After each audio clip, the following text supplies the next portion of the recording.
Hi. So today is our 29th day. Can you believe it? And we're doing part one of where. And where can be anywhere. It can be an office. It can be a cave. It could be a school. It could be a hospital. It could be a house, a new house, an old house, a mansion, a cathedral, a synagogue, a mosque, a temple in New York, California,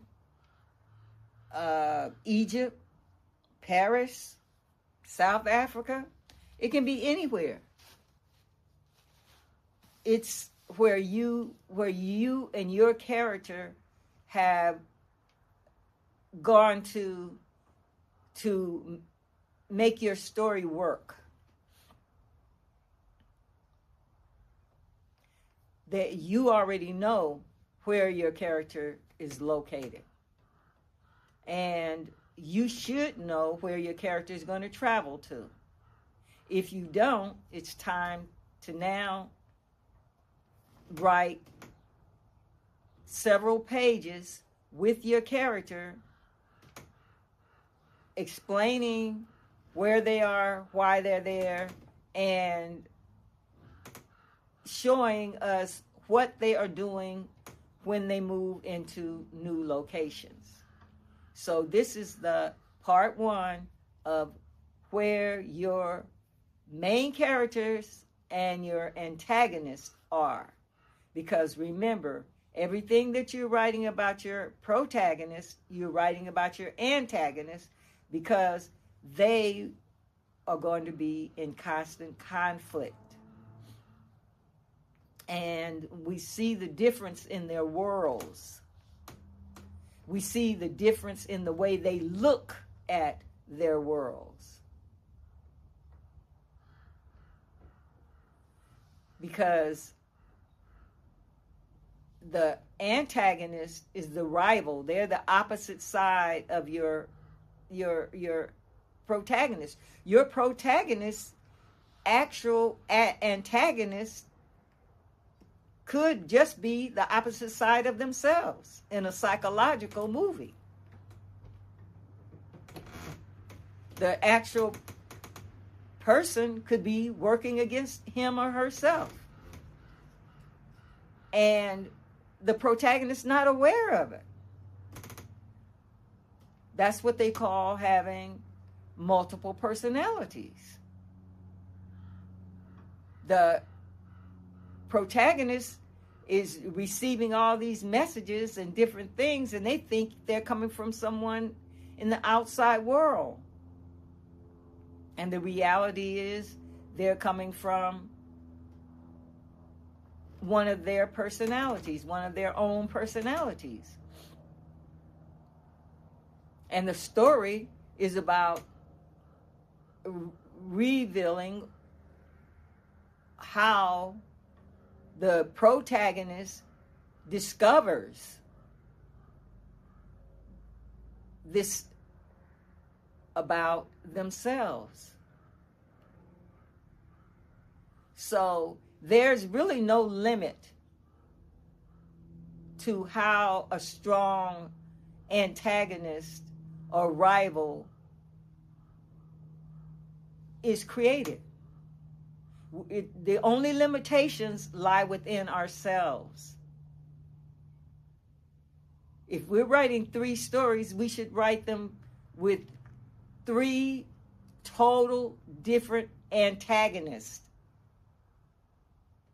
Even if we use the same protagonist, we would use 3 totally different antagonists, and that would bring total different responses from our protagonist.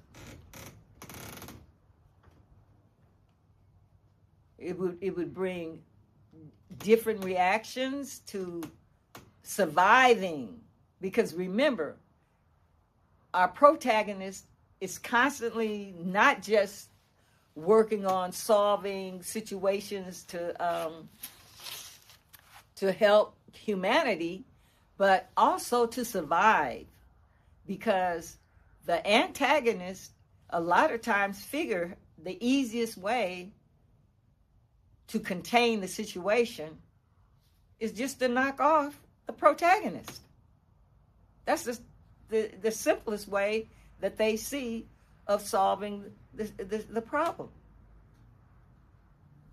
Therefore, the protagonist, the hero, has to have great ingenuity at surviving.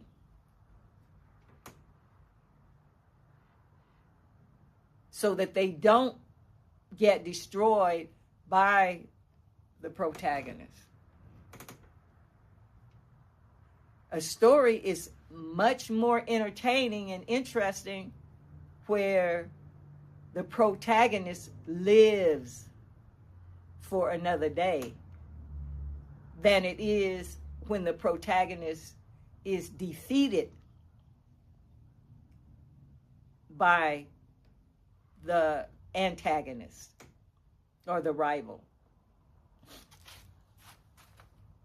Though the rival or antagonist may defeat the protagonist at different points during the movie, the ending is so much more satisfying to the viewer when the protagonist wins at the end. When they figure out a way of overcoming the antagonist or the rival and beating them at their own game, or creating a new game that where the antagonist is totally taken aback and shocked and can't overcome, and it even is annihilated by the protagonist. So we are now talking about locations, and you need to write about your locations, because as you can see, what you're learning is how to make everything realistic. And by it becoming realistic to you through the parts that we're having you write your protagonist and antagonist in, and by becoming real to you, it'll be real to your viewers.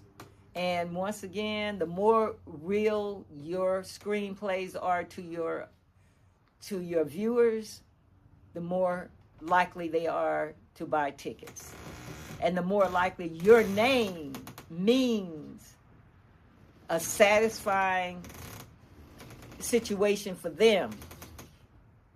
Because if you do a screenplay that's satisfying to your viewer, they're going to buy more tickets, your name is going to rise faster in the industry, and it's going to cause you to rise in your, as far as making more money is concerned. And bottom line, we all want to make more money. So each time you take the time to write that 5 and 10 pages, that enhances your screenplay, and it captures your real feelings and your emotions. And that is what the viewer feels when they watch your film. So I'm saying, take the time now, write 10 pages about your location, and have your hero going through your locations and your antagonist counteracting them in the same locations. And we'll see you the next time. And please subscribe, because you're almost half finished with your actual first draft of your screenplay. And you've done a great job. So get in that mirror and give yourself 5, because you're half finished with your screenplay. And I'm looking forward to seeing you next time. Please subscribe, and thank you for being with us.